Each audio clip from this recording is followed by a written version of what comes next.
Bonjour, c'est toujours tout aussi impressionnant de se retrouver ici devant autant de monde. La semaine a été longue et compliquée pour moi. Lundi, nous avons présenté notre protocole de recherche à l'Agence nationale de la sécurité du médicament. Mardi, c'était le Conseil de l'ordre. Et aujourd'hui, j'ai le plaisir d'être devant vous.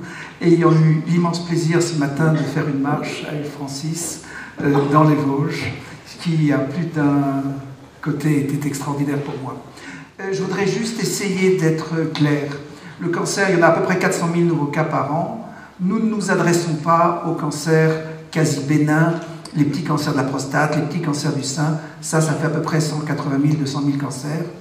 Nous ne nous adressons qu'aux tumeurs pour lesquelles il n'y a pas aujourd'hui de traitement. C'est-à-dire grosso modo entre 180 000 et 200 000 tumeurs. C'est chez ces malades-là que l'on essaye de mettre au point un traitement. C'est uniquement pour ces malades-là. Donc, ne vous me perdez pas, nous ne voulons pas nous substituer aux traitements efficaces quand ils existent. C'est uniquement pour les maladies pour lesquelles il n'y a pas aujourd'hui de traitement que nous voulons être efficaces. J'étais venu donc l'an dernier ici et le thème de la conférence était une tentative de simplification du cancer et au fond de pouvoir dire le cancer est une maladie simple, ça n'est que l'effet Warburg. Donc j'étais venu, c'était ce que je vous avais présenté à l'époque, je vais revenir là-dessus pendant 5-10 minutes, puis nous allons aller sur ce qui vous intéresse plus, sur ce que nous pensons être une percée probablement définitive, enfin possiblement définitive, quant au traitement du cancer.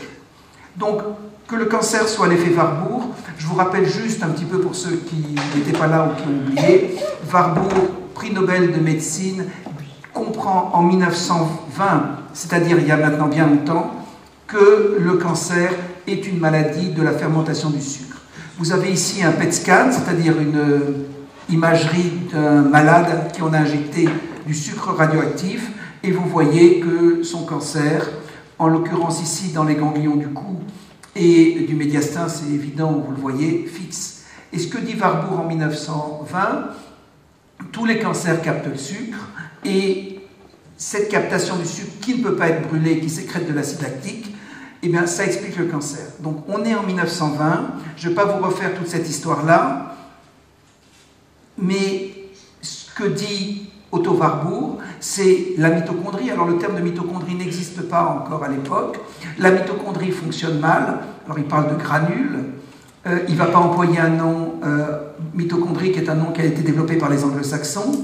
Donc il parle de granules et il dit que les granules ne fonctionnent pas bien et qu'il y a sécrétion d'acide lactique.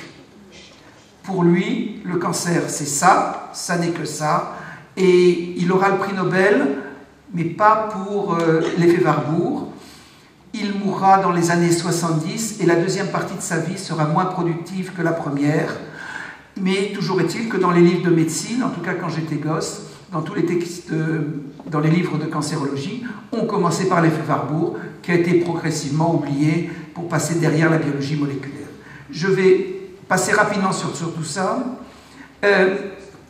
Alors évidemment, la question qu'on s'était posée la dernière fois, si on comprend que le cancer n'est que l'effet Warburg, c'est-à-dire une fermentation du sucre, une fermentation qui n'est pas très différente des fermentations autres, qu'elles soient alcooliques ou ainsi de suite, si on comprend que ça n'est que ça, la question évidente, c'est comment on peut lever cet effet Warburg, comment on peut faire que la cellule brûle et en brûlant arrête de se diviser. Alors évidemment, il y a les armes qu'on connaît. Si vous enlevez le tissu qui fermente par une chirurgie, une radiothérapie, si vous la traitez par chimiothérapie, et à l'époque, on avait démontré sur 20 000 souris qu'une association de molécules, et je vais revenir là-dessus, d'acide lipoïque hydroxycitrate empêchait la fermentation tumorale et empêchait la croissance tumorale. La dernière chose qui est fondamentale pour les malades, c'est le régime cétogène. Je n'en parlerai pas beaucoup, mais vous comprenez bien que quand votre tumeur fermente au sucre, il est assez logique, voire complètement logique, d'en diminuer l'apport. Ce qui est très impressionnant pour moi aujourd'hui, c'est pratiquement en un an, on a vu apparaître partout dans la presse grand public, le fait que le sucre soit un poison et qu'il soit responsable de nombreuses maladies. Ça a depuis un an c'est apparu, alors que c'est connu, ou ça a été plus ou moins dissimulé depuis de nombreuses années, et on se rend compte que le sucre a remplacé le cholestérol comme grand fléau, cholestérol que, on sait tous, être parfaitement innocent dans les maladies cardiovasculaires. Par contre, le sucre ne l'est pas. Donc je ne vais pas rentrer plus dans le détail du régime cétogène. Je laisserai peut-être à Francis ou à Guilain le plaisir d'en parler, mais par contre, je vais venir sur un sujet qui me semble essentiel, c'est la chimiothérapie. Alors la chimiothérapie, elle a été mise au point pour tuer les cellules tumorales, et vous voyez ici un patient qui a un cancer du côlon avec des métastases hépatiques, hein, c'est ce qui prend de la lumière au PET scan, vous le traitez par chimiothérapie, et vous voyez que l'effet Warburg est élevé, ça arrête de fermenter, ça ne capte pas le glucose. Et il y a un vrai débat aujourd'hui sur comment marche la chimiothérapie. Est-ce que c'est une façon que l'on a inventée de tuer les cellules malignes et d'avoir un traitement presque chirurgical, ou au fond, ça n'est qu'une façon de réguler la fermentation tumorale. Et on sait tous, par exemple, enfin tous ceux qui sont cancérologues, que quand vous traitez un cancer du testicule chez le jeune, eh bien vous avez une chimiothérapie, et vous savez que si la masse qui est résiduelle après la chimiothérapie, elle est de moins de 2 cm, eh bien elle est là, mais elle respire, donc elle n'est pas toxique. Donc, il est très probable, pour être clair, que la chimiothérapie lève l'effet Warburg. Le problème de la chimiothérapie, vous le savez tous, c'est que c'est toxique. Alors je ne vais pas vous faire la liste des effets secondaires, ça ne sert à rien, vous l'avez tous entendu, vous la connaissez. Et surtout, c'est peu efficace dans la majorité des cancers fréquents. Dans le glioblastome, on a 15% de réponse. Dans le cancer du pancréas, 15% de réponse. Il faut bien s'entendre sur le terme de réponse. Ça veut dire que la masse diminue un temps, mais qu'elle redémarre. Et surtout, quelque chose qui est relativement peu étudié, qui est quelque chose qui est fondamental, c'est que quand vous prenez par exemple le cancer du pancréas, quand vous prenez le glioblastome, quand vous prenez ces vacheries, enfin ces tumeurs épouvantables que vous avez tous entendu parler, ou chez vos proches, ou chez les amis, eh bien, vous avez un temps, une réponse à la chimio, et puis après, c'est épouvantable, ça pousse très vite, le malade meurt. Donc, le plus probable, c'est que la chimiothérapie lèse les mitochondries. Elle tue certaines cellules, mais elle lèse les mitochondries. Et quand vous êtes dans ces moments où, après une chimiothérapie, le cancer flambe, les malades sont au tapis, malheureusement avec une rapidité et une fréquence épouvantables. Si bien que l'un dans l'autre, vous avez évidemment eu quelques réponses, mais vous n'avez pas gagné en survie. Et c'est ça qui explique une partie de l'échec du traitement moderne par la chimiothérapie. Cette lésion de la mitochondrie par la chimiothérapie induit donc un syndrome glycolytique intense. Bon, je vais revenir un tout petit peu sur ce qu'on avait déjà dit sur acide lipoïque hydroxycitrate. Depuis un an, il y a des publications qui confirment l'une derrière l'autre qu'on n'avait pas fumé la moquette et que les données étaient correctes. Donc il y a des acides lipoïques-like, enfin des molécules qui sont proches, qui sont en train de sortir sur le marché. Une s'appelle le CPI 613, qui est aux États-Unis. Il y en a d'autres. Il y a des confirmations expérimentales au laboratoire de Guido Kremer, à l'Institut Gustave Roussy ou Harvard. Tout ceci va dans le même sens. Et il y a même des publications américaines qui montrent que des malades traités par notre protocole, ou un protocole commun, régressent avec un traitement sans chimiothérapie. Donc ça, c'est des choses qui progressivement se mettent en place. Donc le tableau se met progressivement en place et se confirme. Juste pour ceux qui adorent la biochimie, je reviens. Donc l'acide lipoïque permet de lever le clapet qui est entre la mitochondrie et le cytoplasme, c'est-à-dire que ça permet de rebrûler la tumeur. Il est là-bas, et l'hydroxycitrate, lui, empêche la fuite vers le gras et empêche l'utilisation de glutamine. Tout ça pour vous dire, je ne vais pas vous perdre dans la biochimie, ça n'a pas de sens, mais tout ceci est largement connu, est largement étayé, il y a des centaines de publications qui vont dans le même sens, et tout ceci, pour ceux qui aiment la biochimie, fait parfaitement sens. Alors, je vais vous passer, ça ralentit l'évolution de la tumeur dans le cancer de la vessie, dans le mélanome, dans le cancer du poumon. Tout ça est des choses que nous avions. Alors maintenant, on va passer à la deuxième et vraie partie du topo. Donc, on avait, il y a un an, différents éléments qui, combinés ensemble, marchaient. Mais si je mettais, ou si les malades prenaient de l'acide lipoïque et de l'hydroxycitrate tout seul, sans rien d'autre, la tumeur poussait moins vite, mais elle ne régressait pas. C'est pas comme les souris. Les hommes ne sont pas comme des souris. Chez la souris, ça faisait entraîner des stabilisations. Chez l'homme, c'était des croissances moins rapides. Idem, donc il fallait combiner l'acide lipoïque et l'hydroxycitrate, donc ce qu'on avait découvert qui levait cette fermentation, à d'autres choses. Donc on combinait au régime cétogène, donc on diminuait l'apport de sucre, à la chimiothérapie, et à ce prix-là, on voyait des effets bénéfiques, on voyait des malades qui ne devaient pas mourir, qui survivaient. Mais il fallait quelque chose en plus. Or, et c'est ça qui s'est passé depuis un an et qui vaut la raison pour laquelle je suis venu vous représenter tout ça, il y a quelque chose aujourd'hui que l'on ne connaissait pas, ou il y a un an et demi, en tout cas dont je n'avais pas parlé il y a un an, qui est le dioxyde de chlore. Alors c'est des choses probablement dont vous n'avez jamais entendu parler, moi je n'en avais jamais entendu parler, et c'est clairement pas mon invention à moi. Il y a un an et demi, ou 2 ans pratiquement, un patient m'appelle, cancer du pancréas, mais, inopérable, et il me demande avis, je lui dis faites une chimio relativement douce et rajoutez de l'acide lipoïque et de l'hydroxycitrate, et bien sûr coupez les sucres, c'est-à-dire un régime cétogène. Il habite au milieu de nulle part, dans un nulle part charmant qui s'appelle le Lot, loin de tout, et il refuse la chimio, mais il ne me le dit pas, et il va vivre l'enfer de tous les gens qui résistent, c'est-à-dire qu'il va se heurter à l'oncologue de Brive, à l'oncologue de Bordeaux, il va se retrouver tout seul dans le Lot, et il va prendre du dioxyde de chlore. Ce n'est pas du tout mon idée, c'est pas l'idée de Francis non plus, c'est une idée qui lui est propre. Donc il entend parler du dioxyde de chlore par une amie qui avait elle aussi un cancer du pancréas, mais que moi je ne connais pas.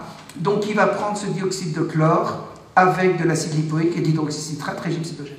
Il est toujours sur ses jambes, on est, je crois, à 17 ou 18 mois depuis le début de l'histoire.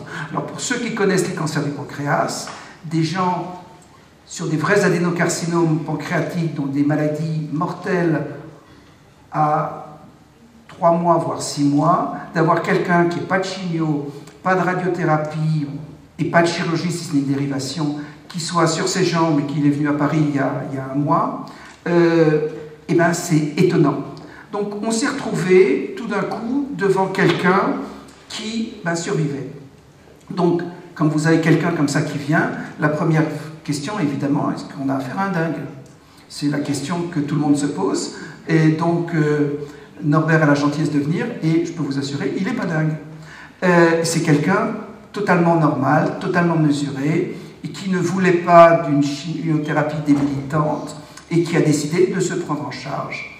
Et j'ai la chance de l'inviter à parler au Conservatoire national des arts et métiers il y a plus d'1 an, et j'ai la chance que Francis Tolel, qui va parler après moi, soit là, et évidemment on se pose la question, qu'est-ce qui se passe, et de quoi parle-t-on?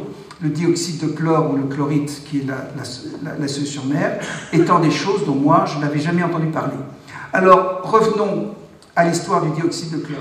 Donc je vous rappelle l'effet Warburg, c'est 1920. Il semble qu'il y ait une publication de 1919 déjà. Le dioxyde de chlore, c'est découvert par Berthollet. Alors c'est 1775 ou quelque chose comme ça, c'est donc avant même la Révolution française. Et c'est le chlore.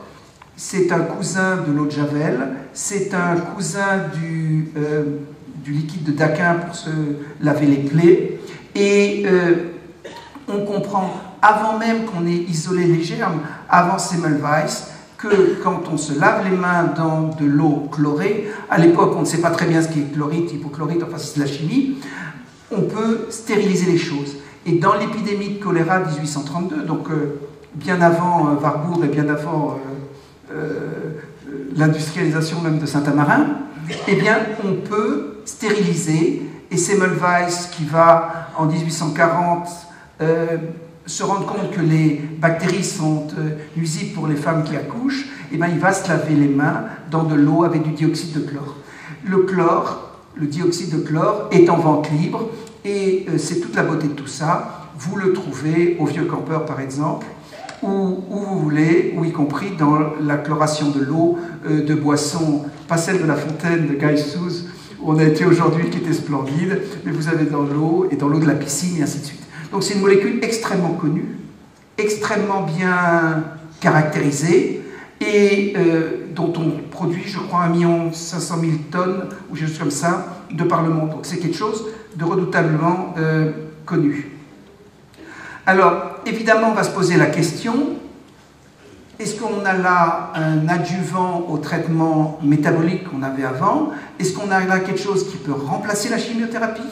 Et juste comment ça marche? Enfin, les vraies questions scientifiques. Et donc, on passe quelques mois à tenter de comprendre ce qui se passe. La diapo suivante est malheureusement pas facilement lisible, donc laissez tomber, mais c'est pour moi un peu un pense-bête.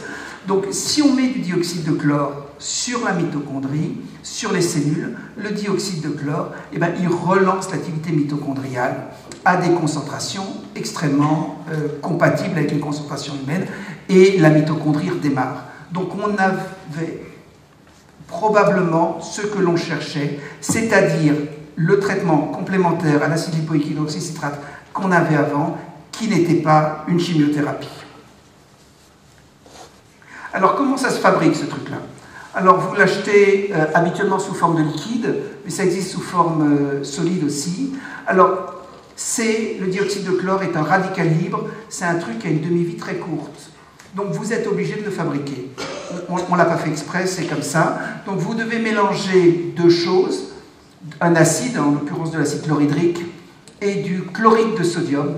Alors, le chloride de sodium, pour les biochimistes, ce n'est pas le chlorure de sodium, ce n'est pas le sel de cuisine. Et c'est ça, le chloride de sodium, ce que vous achetez pour purifier votre eau de piscine, et vous devez attendre 3 minutes qu'une réaction chimique se passe, et que vous allez avoir, après, dilué du dioxyde de chlore. Ce dioxyde de chlore a une couleur particulière, c'est une couleur un peu ambrée, et ça n'est pas que simple à activer, il faut les doses soient les mêmes d'un côté que de l'autre, il faut bien attendre 3 minutes, si vous faites trop vite, vous allez boire du chloride de sodium qui est très abrasif, et si vous mettez trop d'acide, eh ben ça va aussi pas faire que du bien. Mais si vous le faites convenablement, il y a une molécule qui s'appelle le dioxyde de chlore qui est produite. Alors, je vais après vous décrire les quelques cas de patients qui ont été suivis. Ce que faisait Norbert et que je ne fais que rapporter, tout d'abord, il a continué l'acide lipoïque hydroxycitrate. Si vous ne prenez pas de l'acide lipoïque hydroxycitrate en même temps, ça n'est pas efficace.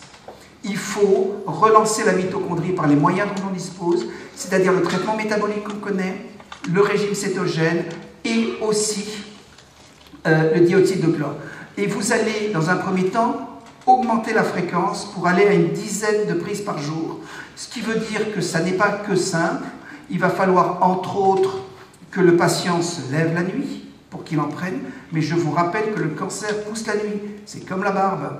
Le cancer pousse la nuit, la barbe pousse la nuit, et pour ceux qui, comme moi, ont fait des veillées de garde à l'hôpital, c'est la nuit que meurent les cancéreux, et c'est la nuit qu'ils ont mal, parce que le cancer, comme le reste, suit un rythme nictéméral, enfin un rythme de la journée et de la nuit, et le cancer pousse la nuit. Donc il faut aussi le prendre la nuit, parce que le dioxyde de chlore a une demi-vie très courte, hein, c'est un truc instable, il faut que vous le fabriquiez, il faut attendre, et il faut prendre au début 1 goutte par jour, puis monter à 2 à 3 gouttes par jour, toujours espacées, et la toxicité du dioxyde de chlore est extrêmement connue, parce que c'est ça qu'on utilise pour chlorer l'eau, la piscine, ou plus exactement l'eau de boisson, ainsi de suite. Donc vous avez une littérature qui est vaste, et on sait que les doses que l'on recommande, entre guillemets 3 fois, sont largement inférieures aux doses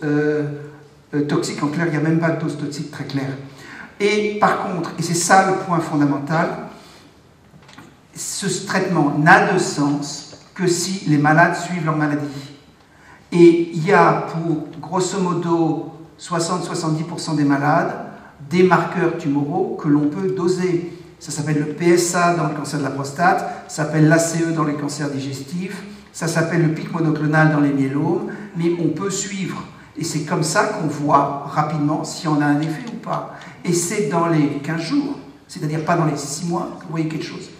Et s'il y avait un point fondamental en dehors du dioxyde de chlore que j'aimerais qu'on comprenne, c'est il est impensable que les malades se fassent des dosages tous les 2 mois. C'est-à-dire, un diabétique, c'est la glycémie 3 fois par jour. Un malade qui fait une septicémie, vous faites un antibiogramme tous les jours. On ne peut pas admettre que des cancéreux se fassent doser leurs marqueurs tous les 2 mois. C'est infiniment plus proche qu'il faut suivre tout ça, et c'est uniquement en les suivant de très près, avec maintenant l'émergence de nouvelles thérapies, qu'on peut avancer.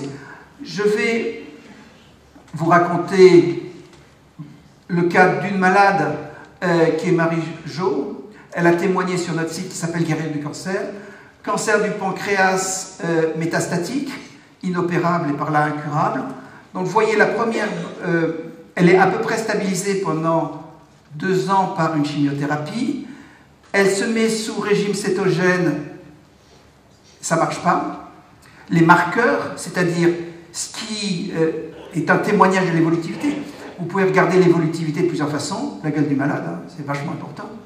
La façon dont il ouvre la porte, ça vous dit déjà plein de choses. Mais vous avez les examens radiologiques, les examens cliniques, et vous avez les marqueurs. Et vous voyez que sous régime cétogène seul, ça ne suffit pas. Les marqueurs montent. Donc c'est cette phase dont je vous parlais après la chimiothérapie, où tout flambe, et on sait que le malade va mourir à horizon quelques semaines. Et elle m'appelle, et elle commence, suite à ce qu'avaient dit Norbert et Francis, elle commence à prendre du dioxyde de chlore dans ses boissons, 10 de prises par jour, avec de l'acide lipoïque et de l'hydroxycitrate, et vous voyez ces marqueurs diminuer. Et là, il y a encore 2 points que je n'avais pas sur le diagramme, mais ça continue à diminuer. Donc vous voyez un effondrement des marqueurs, et évidemment, elle va pas mal, et son médecin se demande un peu ce qui se passe, tout en étant extrêmement content de vivre ces moments qu'on ne vit qu'une fois dans sa vie. Donc, voilà. Je ne vous parlerai pas de Francis, je pense qu'il parlera de lui-même de lui. Ce que l'on a actuellement, et c'est ça qu'on a, sur les 9 premiers malades, alors il y a un peu de tout. Ce sont des malades qui se sont traités en grande partie par eux-mêmes. Sur les 9 premiers malades, donc tous des malades chimio-résistants, c'est-à-dire la chimio ne marche plus. Tous, sauf un patient qui a un cancer du pancréas, sont stables à 2 mois, ce qui est inattendu dans tous les sens du terme. Et tout ça sans toxicité lourde, hormis un petit peu de nausée et de vomissement quand les doses sont un peu élevées, donc vous diminuez les doses. Donc on a l'impression qu'on a affaire à quelque chose d'extraordinairement actif. Donc maintenant vont se poser toutes les questions qui vont derrière. 1, est-ce que c'est vrai, est-ce que c'est faux? Est-ce que ça va se confirmer ou pas? Ça, c'est les incertitudes de la vie. Alors, devant le Conseil de l'Ordre, on m'a dit qu'il fallait probablement pas parler quand on n'était pas complètement sûr. Moi, je pense que la vie, on partage ces impressions ou de ce que l'on prend comme extrêmement probable. Tout ceci est concordant entre notre travail précédent et ce qui a été publié après. Mais évidemment, tout ceci s'étoffe. Donc c'est pour ça qu'on était à l'Agence nationale de sécurité du médicament, excusez-moi, le nom de l'agence change à chaque scandale sanitaire, pour proposer un essai pour vérifier tout ça. Et évidemment, se pose la question de la place de la chimiothérapie dans ce genre de pathologie. Pour revenir sur le dioxyde de chlore, la façon dont on comprend ce qui se passe. Le dioxyde de chlore, c'est extrêmement petit comme molécule. Dioxyde, 2 oxygènes, chlore, 3 atomes. On peut difficilement faire plus petit. Donc ça passe partout. Et ça passe. mais ça n'est activé que dans certains tissus qui sont les tissus basiques. Et quand vous êtes dans un tissu basique, et il n'y a de basique que le cancer à ce niveau-là, votre molécule, Francis le rentrera plus là-dedans, je vous le fais en français pour Saint-Amarin, explose et va donc léser les cellules en produisant des radicaux libres. Donc on a une molécule extraordinairement petite, passe n'importe où. Elle n'a pas besoin d'être véhiculée par un système serrure clé, et elle va allumer les tumeurs et ne traiter grosso modo que les tumeurs. Donc c'est infiniment puissant. Elle va dégager des radicaux libres. Alors c'est un débat entre nous actuellement, si ce sont les mêmes radicaux libres que la chimiothérapie, ou ce sont d'autres. Je suis incapable de vous répondre, j'ai une opinion, mais ça n'est qu'une opinion et je suis incompétent dans la chimie de ce genre de choses, donc ça vaudrait mieux que je me taise. Mais c'est spécifique, c'est pas toxique, et très probablement, c'est le même mécanisme que la chimiothérapie, mais infiniment plus efficace. Donc se pose la question aujourd'hui, 1. Est-ce que tout ceci tient la route? Ça, il n'y a que le temps pour le savoir. Deuxièmement, est-ce que l'on peut espérer, avec des molécules qui ne coûtent rien, qui sont en vente libre, un dioxyde de chlore, je pense que pour un an, il y en a à valoir pour 20 ou 30 euros. Donc on est dans un coût complètement différent, mais on est redoutablement spécifique. Est-ce que ça va, à un moment ou à un autre, remplacer la chimiothérapie? Dernier point. Il y a 2 domaines qui avancent actuellement dans le cancer. Il y a ce que l'on essaie de vous dire, c'est le traitement métabolique. Et je vous rappelle que sur un serveur comme PubMed, qui est un serveur de publication médicale, il y a près d'1 million de publications sur le métabolisme et cancer. Je veux dire, c'est pas un domaine ésotérique dans un coin. Et il y a les immunothérapies. Et comment marchent les immunothérapies? C'est quelque chose qui est évidemment pas très clair. On sait pas, quand on fait des anticorps, que ça stimule les lymphocytes, padadi padada. Le point que je voulais vous dire, c'est que ces globules blancs vont tuer les cellules tumorales, mais l'intermédiaire avec lequel ils vont le tuer, c'est le cousin du dioxyde de chlore, qui est l'hypochlorite. Donc, très probablement, on a un point commun entre ce que l'on est en train d'essayer de faire, et qui est une thérapie qui apparemment n'a pas l'air très violente, et toutes les immunothérapies qui existent à 100 000 ou 400 000 euros par an, qui probablement possiblement utilisent les mêmes voies métaboliques. Le message, c'est il existe quelque chose de nouveau, qui est quelque chose d'extrêmement simple, qui possiblement va à court ou à moyen terme. Voyez tous les bémols, possiblement, il est possible que remplacer ou suppléer la chimiothérapie, et qui peut permettre, si la société civile bouge, de traiter efficacement les cancers à court ou à moyen terme. Merci.